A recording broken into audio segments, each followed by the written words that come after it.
Hi guys. So இன்றைக்கி நம்ம இந்த வீடியோவில் என்ன பார்க்க போகிறோம் அப்படின்னா, இப்போ எக்ஸாம் வந்துடுச்சு. நம்ம இதுக்கு எப்படியெல்லாம் ப்ரிப்பேர் பண்ணலாம் அப்படின்றத நம்ம பார்க்க போகிறோம்.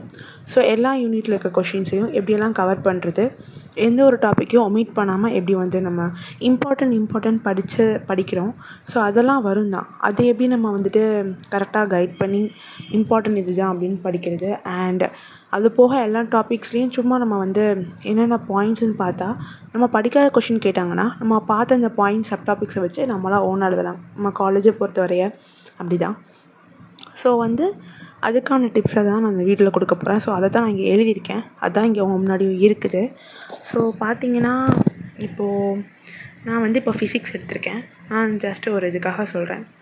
இப்போது ஃபஸ்ட்டு யூனிட் வைஸ் நீங்கள் 5 யூனிட் இருக்குன்னா 5 யூனிட்டுக்கும் கொஷின் பேப்பரை நம்ம கேதர் பண்ணணும். நான் ஆன்லைனில் சேவ் பண்ணி வச்சுருக்கேன். ஸோ நான் டவுன்லோட் பண்ணிவிட்டு அதில் இருக்கிறது எல்லாமே நான் ரிப்பீட்டடாக இதெல்லாம் கேட்குறாங்க அப்படின்றத ஒரு நோட்டில் நான் எழுதி வச்சுருக்கேன் கைஸ். ஸோ அதை நான் இப்போ உங்களுக்கு காமிக்கிறேன்.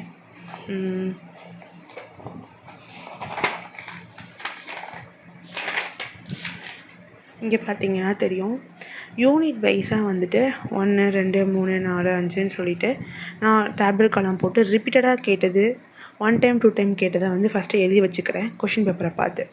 தென் கொஷின் பேப்பரெல்லாம் உங்களால் முடிஞ்சால் ஜெராக்ஸ் போட்டு வைங்க. இல்லைனா அதில் இருக்க 2 மார்க்ஸ் அவ்வளோத்தையும் சம்ஸ் இருந்தாலும் கிளியர் பண்ணி ஒரு நோட்டில் அதுக்கான ஆன்சரை கொஷின் வித் ஆன்சரை எழுதிக்கோங்க. எத்தனை வருஷம் கொஷின் பேப்பர் படிக்கிறீங்களோ அத்தனை வருஷத்துக்குள்ளதே. ஸோ நமக்கு அதுலேருந்து கேட்டால் தெரியும். அதுலேருந்து ரிப்பீட்டடாக வந்தாலும் பண்ணலாம். அதுபோக மீதியை நம்மளுடைய நோட்டுக்கு புக் ஆர் எது பின்னாடி கைடு எதை வச்சுருக்கீங்களோ அது பின்னாடி இருக்க கொஷின்ஸ் எல்லாமே கவர் பண்ணி முடிச்சுருங்க. ஸோ 2 மார்க்ஸ் கிளியர் ஆயிடுமா? 16 mark R 8 mark something 4 mark இல்லைனா எப்படி வேணாலும் வச்சுக்கலாம். பிக் கொஷின்ஸ்னு நம்ம என்ன பண்ணணும் அப்படின்னா, இம்பார்ட்டன்ட்லாம் ஃபஸ்ட்டு கிளியராக முடிச்சிடணும். தென் அந்தந்த லெசன்ஸில் நம்ம எவ்வளோ லெசன் இருக்குதுன்னு சொல்லிட்டு இப்போ பார்த்தீங்கன்னா, நான் யூனிட் 1ல் எனக்கு 12 டாபிக்ஸ் இருக்குது. இதில் எனக்கு ரிப்பீட்டடாக கேட்குறத ஃபுல்லாக நான் ஒரு ஒயிட் கலரில் வச்சு எழுதியிருக்கேன். 1 or 2 டைம்ஸ் கேட்குறது எல்லாத்தையும் நான் ரெட் கலரில் எழுதியிருக்கேன். மீதி இருக்க டாபிக்ஸ் எல்லாமே ஜஸ்ட் கேட்கல, ஆனால் அதில் என்னென்ன இருக்குது டாபிக்ஸ் எல்லாம் ஹெட்டிங் வித் சப் டாபிக்ஸோடு எழுதி வச்சுருக்கேன். இதில் எதெல்லாம் டயக்ராம், எதெல்லாம் ஈக்குவேஷன்ஸ் அண்ட் எதெல்லாம் டிஃப்ரென்ஸ் பண்ணி படிக்கிறது, இதெல்லாம் தியரி எது அப்படின்னு சொல்லிட்டு நம்ம டினோட் பண்ணி வச்சுக்கிட்டோம் அப்படின்னா, எதுலலாம் நம்ம டயக்ராம் பார்க்கணும்னு சொல்லிட்டு கடைசி நேரத்தில் தேட வேண்டாம்.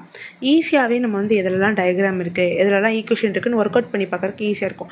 ஸோ இதுபடி லெசன் பை லெசன் நீங்கள் எழுதி வச்சுக்கோங்க.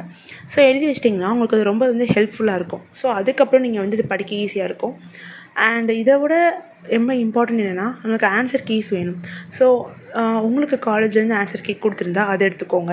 இல்லாட்டி யூடியூப்ஸ் இந்த மாதிரி ரெஃபர் பண்ணி அதுக்குன்னு ஒரு நோட்டு போட்டுக்கோங்க. அதுக்குன்னு ஒரு நோட்டு போட்டு நீங்கள் ஆன்சர்ஸ் எல்லாம் எழுதி வச்சுக்கணும். ஸோ உங்களுக்கு காலேஜ்லேருந்து கொடுத்த நோட்ஸே கம்ஃபர்டபுளாக இருந்தால் நீங்கள் யூஸ் பண்ணிக்கலாம். அது போக சிலதுக்கு நோட்ஸ் இல்லைனா உங்களுக்கு பிபிடி இந்த மாதிரி அனுப்பிச்சிருந்தாலோ, அதர்வைஸ் நீங்கள் கோ த்ரூ பண்ணுறது எல்லாத்தையும் ஒன்று நீங்கள் எல்லாமே ஃபோனில் தான் கேதர் பண்ணி படிக்கிறீங்க அப்படின்னா, அதுக்கு ஒரு ஃபைல் இல்லைனா பிபிடி மாதிரி ரெடி பண்ணி வச்சுக்கோங்க. அதில் எல்லாத்தையும் ஆட் பண்ணி சேவ் பண்ணி யூனிட் வைஸாக இருந்தாலும் சரி, இல்லை ஃபிசிக்ஸ்க்குன்னு ஒரு பிபிடி ஃபோல்டர் வச்சுக்கிட்டாலும் சரி யூஸ் பண்ணிக்கலாம். இல்லைனா நீங்கள் என்ன நோட் யூஸ் பண்ணுறீங்களோ அதில் சும்மா ஃப்ரீ டயத்தில் எல்லாத்தையும் கேதர் பண்ணி வச்சுக்கோங்க. இல்லைப்பா நான் லாஸ்ட் டயத்தில் தான் எல்லாமே பண்ணுவேன், இப்போ தான் பார்க்குறேன் எக்ஸாமுக்கு முன்னாடினா, நானுமே எக்ஸாமுக்கு முன்னாடி தான் இந்த வீடியோ போட்டுட்டு இருக்கேன்.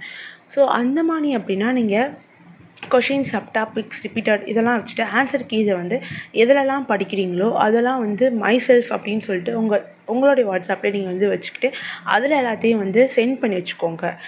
கொஷின் பேப்பர்ஸாக இருக்கட்டும், சாஃப்ட் காப்பி இல்லை question paper, otherwise answer keys இல்லை ஃபோட்டோஸ், ஃப்ரெண்ட்ஸ் கிட்டேருந்து வாங்கின ஃபோட்டோஸ் எல்லாத்தையும் வச்சுட்டு அதில் நீங்கள் யூனிட் 1 யூனிட் 2 யூனிட் 3ன்ற மாதிரி பிரித்து உங்களுக்கு நீங்கள் டைப் பண்ணி அதை சென்ட் பண்ணிக்கிட்டிங்கன்னா அதை நீங்கள் உள்ளே போய் படித்து பார்க்க ஈஸியாக இருக்கும். அண்ட் இல்லை நான் நோட்ஸ் வச்சுருக்கேன் அப்படின்னா நீங்கள் கோ த்ரூ பண்ணிக்கலாம். ஸோ நான் உங்களுக்கு மெயினாக நீங்கள் ஒரு நோட் தனியாக ஒரு சப்ஜெக்ட்டுக்குன்னு போட்டுருங்க. That is very useful.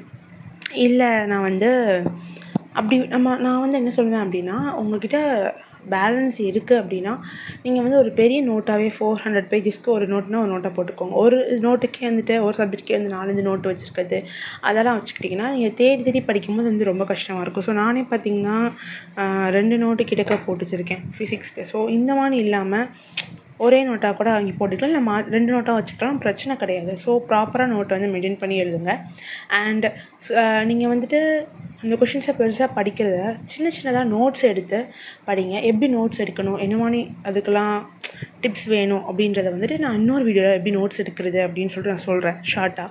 So அந்த மாதிரி நோட்ஸ் எடுத்து படிங்க. இந்த மாதிரி வந்து டிஃப்ரெண்ட்டான வேஸை வந்து யூஸ் பண்ணி டயக்ராம்ஸ் எல்லாம் ஒரு தடவை வரைஞ்சி பாருங்கள், ஈக்குவேஷன்ஸ் எல்லாம் ஒரு தடவை எழுதி பாருங்கள். ஸோ இந்த மாதிரி நீங்கள் வந்து ஃபாலோ பண்ணுங்கள். ஸோ ஃபர்ஸ்ட் ஆஃப் ஆல் நீங்கள் வந்து ஈக்குவேஷன்ஸ் அண்ட் டயக்ராம்ஸை வந்து தரவாக இருக்கீங்க அப்படின்னா தியரி படிக்கலாம். இல்லை தியரி வந்து ரொம்ப நிறையா இருக்குன்னா தியரியை கான்சன்ட்ரேட் பண்ணி முடிச்சுட்டு அதுக்கப்புறம் நீங்கள் ஈக்குவேஷன்ஸ் அப்புறம் டயக்ராம்ஸ் எல்லாம் வந்துட்டு மஸ்ட் ஒர்க் அவுட் பண்ணி பார்த்து எக்ஸாம் ஹாலுக்குள்ளே போகணும். அப்போ தான் வந்து உங்களுக்கு அது ரொம்ப யூஸ்ஃபுல்லாக இருக்கும். அண்ட் 2 மார்க்ஸ் கண்டிப்பாக படிச்சுட்டு போகணும்.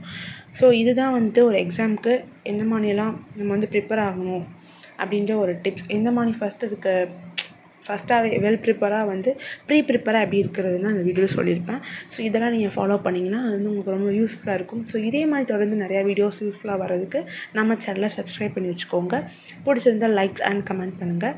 உங்களுக்கு ஏதாச்சும் வேணும், எந்த மாதிரியெல்லாம் வேறு என்னெல்லாம் உங்களுக்கு தேவையோ அதுக்கு நான் ஹெல்ப் பண்ணுற மாதிரி வீடியோஸ்லாம் போடுவேன். அண்ட் இன்னொரு முக்கியமான விஷயம் என்னென்னா, இதெல்லாம் எப்படி பண்ணுறது, இதெல்லாம் எப்படி வந்து நம்ம நோட்ஸ் எடுக்கிறது, இந்த மாதிரியெல்லாம் ப்ரிப்பேர் பண்ணணும் அப்படின்லாம் உங்களுக்கு வந்துட்டு வேணும் அப்படின்னா அதுக்கும் நான் வீடியோ போட ரெடியாக இருக்கேன். ஸோ இந்த மாதிரி தான் நம்ம வந்து நோட்ஸ் எடுத்துக்கணும். அண்ட் ஃபஸ்ட்டு வந்து ப்ராப்பர் நோட்டை வந்து நீங்கள் வந்து மெயின்டைன் பண்ணணும்.